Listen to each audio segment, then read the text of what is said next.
Hello मो संगातुणी मैंने केमिति अछंती समस्ते भलो अछंती तो बस भलरे रहंतु काहे कि ना तुमे भलरे थिले आमे भी भलो आम ओडिसार सुपरस्टार बाबूशान महांती दमन मूवी परे एवं अमलान दास भाई मूवी परे मल्टी स्टार को नहीं पुणी एक मूवीटे आसीबाकू जाउछि संगात माने जहार नाम कि माल्यगिरी एठारे लीड रोल रे अछंती बाबूशान महांती सहित शिवानी एवं अमलान सहित सूर्यामाई एही मूवी रे बाबूशान और अमलान अपोजिट रोल रे नजर आसीबे ना एकाठी नजर आसीबे ताहा तो किछि जणा पड़िनी किंतु शूटिंग रे लोकेशन टा फिक्स हो जायछि आज ସେହି ବିଷୟରେ କଥା ହେବା। ମାଲ୍ୟଗିରି ହେଉଛି ଆମ ଓଡ଼ିଶାର ଅନୁଗୁଳ ଜିଲ୍ଲାର ଗୋଟିଏ ପାହାଡ଼। ଏହା ଆମ ଓଡ଼ିଶାର ତୃତୀୟ ବୃହତ୍ତମ ପାହାଡ଼ ହୋଇଥିବାରୁ ଏହାର ଉଚ୍ଚତା ହେଉଛି 1187 ମିଟର ଏବଂ ଓଡ଼ିଶାର ସବୁଠୁ ବୃହତ୍ତମ ପାହାଡ଼ ହେଉଛି ଦେଓମାଳି। ଏହାର ଉଚ୍ଚତା ହେଉଛି 1672 ମିଟର ଏବଂ ଦ୍ୱିତୀୟ ବୃହତ୍ତମ ପାହାଡ଼ ହେଉଛି ମହେନ୍ଦ୍ରଗିରି। ଏହାର ଉଚ୍ଚତା 1501 ମିଟର। ତେଣୁ ଏହା ଏକ ତୃତୀୟ ବୃହତ୍ତମ ପାହାଡ଼। ଆଉ ଏହି ପାହାଡ଼କୁ ମାଲାୟଗିରି ନାମରେ ମଧ୍ୟ ଜଣାଯାଏ। ଏହା ଘନ ଜଙ୍ଗଲ ଏବଂ ପ୍ରାକୃତିକ ସୌନ୍ଦର୍ଯ୍ୟ ଯୋଗୁଁ ଏହା ବହୁତ ଆଟ୍ରାକ୍ଟ କରିଥାଏ ଏବଂ ବହୁତ ପର୍ଯ୍ୟଟକ ମାନେ ଏଠାକୁ ଆସିଥାନ୍ତି। କୁହୁଡ଼ି ଚାରିପଟେ ଘେରି ରହିଥିବା ଯୋଗୁଁ ଏଠାରେ ସର୍ବଦା ଥଣ୍ଡା ରହିଥାଏ। ଏଠାରେ ଥରେ ବୁଲିବାକୁ ଯିବ ତ ସଂଗାତ ମାନେ ତୁମକୁ ସ୍ମରଣୀୟ ମୁହୂର୍ତ୍ତ ହୋଇ ରହି ସୂର୍ଯ୍ୟୋଦୟ ଓ ସୂର୍ଯ୍ୟାସ୍ତ ସମୟ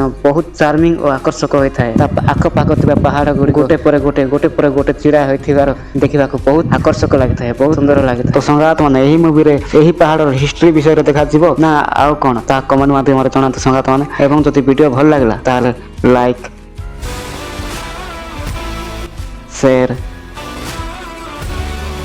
सब्सक्राइब निहाती करंतु काहे ना एहीपरि मूवी अपडेट गुड़िक मु सबुबेले तुम मानक पाखरे आणुथिबी। तो आमे पुणी भेटिबा एक नुआ वीडियो रे सेतेबेले पर्यंत भलरे थाओ, खुशी रे थाओ, हंसु थाओ आ एमती हम वीडियो को देखु थाओ।